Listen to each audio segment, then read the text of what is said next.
Hello everyone, আসসালামু আলাইকুম। কেমন আছেন সবাই? আশা করছি সবাই ভালো আছেন। Welcome to my new blog video Jeon Khadija 00। প্রথমেই বলবেন কে কোন জায়গা থেকে ভিডিওটা দেখছেন। সকাল থেকে রাত অবধি কি করেছি কি না করেছি ওই নিয়ে থাকছে আজকের ভিডিও। আশা করছি সম্পূর্ণ ভিডিওটা দেখবেন। চলেন শুরু করা যাক। আপনারা দেখা গিয়েছে আমার অন্যান্য ভিডিও থেকে রেগুলার ব্লগগুলো অনেক বেশি পছন্দ করেন। আমার বাচ্চা হওয়ার পর থেকে সকাল যেন তাকে নিয়েই হচ্ছে সব সময় শুরু।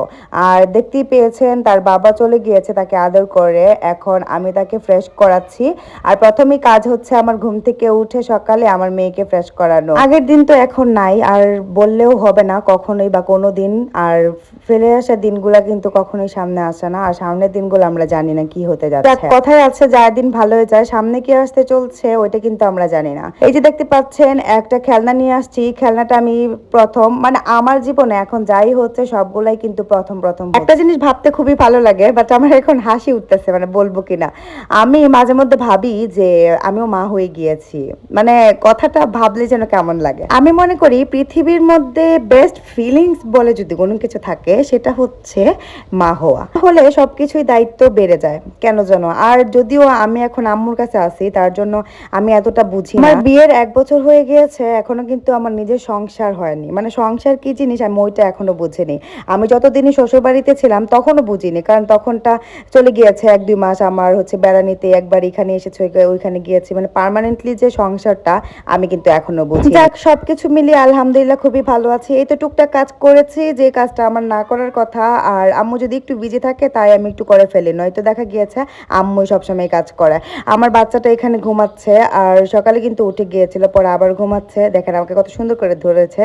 আসলে এটাই হচ্ছে বেস্ট ফিলিংস, আসলে বোঝানোর মতো। যাক আলহামদুলিল্লাহ, সবাই আমার মেয়েকে দেখে মাশাআল্লাহ বলে দিবেন। তারপরে তো ঘুম থেকে উঠে গিয়েছে প্রায় 12টা সময় আমি গোসল করাই। 11:30 থেকে 12টার ভিতরে আমার বাচ্চাকে আমি গোসল করিয়ে ফেলি। অনেক বেশি গরম, যার কারণে অনেক বেশি শরবত বানিয়ে রাখতেছি। আর এটাকে এখন ফ্রিজে রেখে দেব, কারণ একটু ঠান্ডা দরকার আছে। দেখেন আমাদের গরিবস, আমাদের ফ্রিজে কিচ্ছু নাই। যখন থাকে তখন আর জায়গা নেয় না, আর যখন না থাকে এভাবে খালি হয়ে যায়। এখন অনেকক্ষণ রেখেছি, 10 মিনিটের মতো। এখন একটু ঠান্ডা হয়ে গিয়েছে। এখন আম্মু আর আমি খাবো, আর যতটুকু থাকবে ওইটা আমার হাজবেন্ডের জন্য রেখে দেবো, আবারও নর্মাল ফ্রিজে রেখে দেবো। আর তারপর গোসল করে ফেলেছি। গোসল করে শেষ হয়ে আমি গতকালকে এই শাড়িটা পরে গিয়েছিলাম। এখন ভাবলাম যে একটু রোদ লাগিয়ে রেখে দেই ভাঁজ করে। যে আপুরা কাপড় ভাঁজ করতে পারেন না একা একা, ঠিক এইভাবে আমার মতো করে সুন্দর করে শিখে নেই। আসলে আমার কি মনে হয় যে শাড়ি দুইজনে ভাঁজ করলে প্যাচ লাগে, বাট একা একা ভাঁজ করলে এত প্যাচ লাগে না। দেখেন কত সুন্দর করে ভাঁজ করে এখন পলিথিনের ভিতরে রেখে দিচ্ছি, যেহেতু আমি শাড়িটা প্রত্যেকদিন পরবো না, অনেকদিন পর পর হচ্ছে পরা হয়, তার জন্য এভাবে প্যাকেট করে রেখে দিলে ভালো। এখন আমি দুপুরের খাবারটা খেয়ে নিচ্ছি, আর গোসল করে আসার পরে আমার খাইতে হবে, আর না খাইলে আমার জন্য কেমন লাগে। তারপর আমি মাঝখান দিয়ে ঘুমিয়ে গিয়েছিলাম দুপুরবেলা একটু। এখন বিকেলবেলা হয়েছে, আমি ঘুম থেকে উঠেছি, একটু ফ্রেশ হয়েছে। তারপর ভাবলাম যে একটু ছাদে যাই।